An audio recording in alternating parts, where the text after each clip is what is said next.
Hello, everybody. Hope you all are fine. Welcome to the English Academy. In this video, we are going to explore the magic that has been made by someone.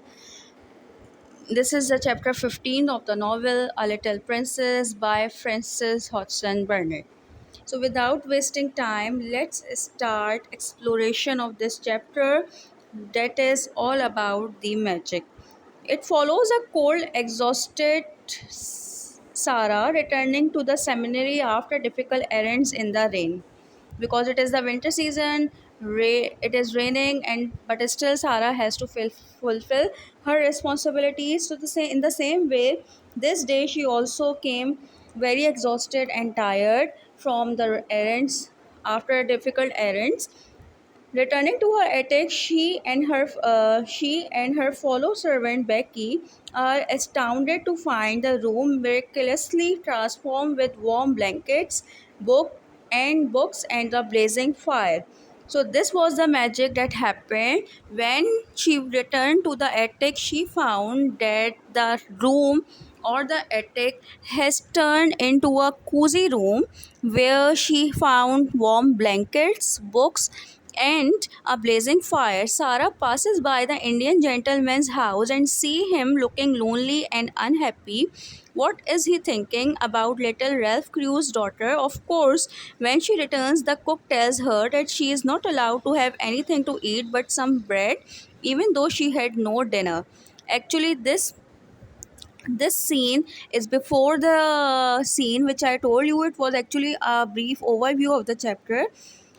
Firstly, or initially in the chapter, Sarah passes by Indian gentleman's house and he was looking really depressed and he was deeply thinking something. Sarah was curious that what is he thinking about. Anyway, when she came back to the seminary, she came to know that she will be given nothing to eat except bread.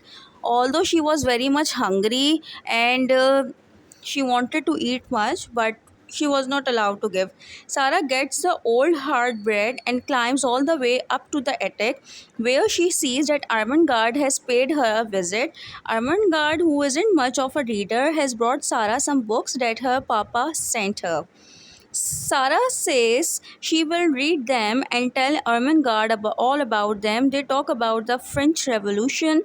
At the moment, Sarah thinks she hears something on the roof and Ermengarde is spooked. Downstairs, they can hear Miss Minchin scolding Becky for eating half a meat pie, even though Sarah knows that the cook was the one who took it. Ermengarde is actually worried and asks Sarah if she is even hungry, and Sarah answers that why? Yes, she is in fact often very hungry. Oh, what a horrifying thought. Obviously, Sarah assures her that she did not want her to think that she was a street beggar. Sarah actually told her the whole scene of that beggar girl, the baker women, and all about that incident. Thankfully, Armengard's aunt has sent her a box full of good food and treats, and she decides to sneak it upstairs and have a party with Sarah and Becky.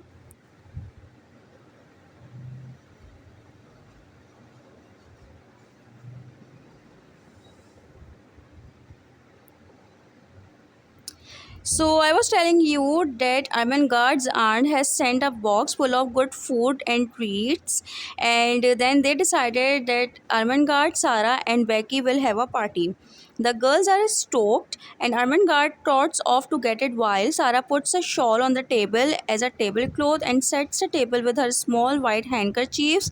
She takes all sorts of knickknacks and lays them out so that the table and room look fancier.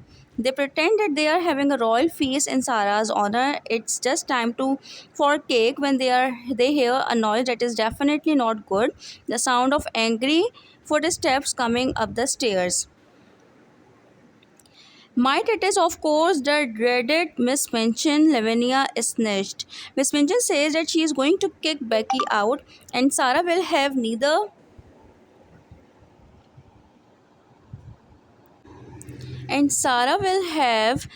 breakfast, dinner, nor supper the next day. Sarah spits out that she wonders what her papa would say if he knew where she was tonight. Miss Minchin storms out and Sarah finally goes to sleep.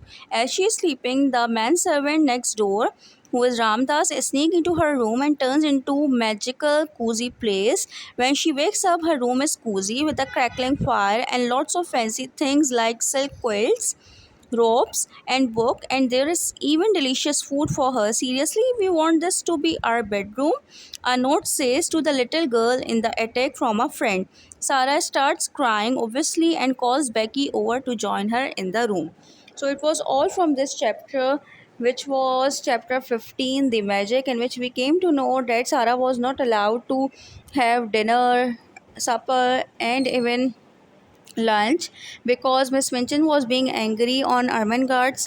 Was being angry with Ermengarde, Sarah, and Becky because they were having a secret party in the attic.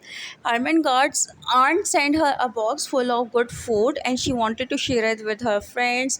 But unfortunately, as you know, that Miss Minchin is being so cruel, so she scolded them all and asked Sarah that she will not be given any food.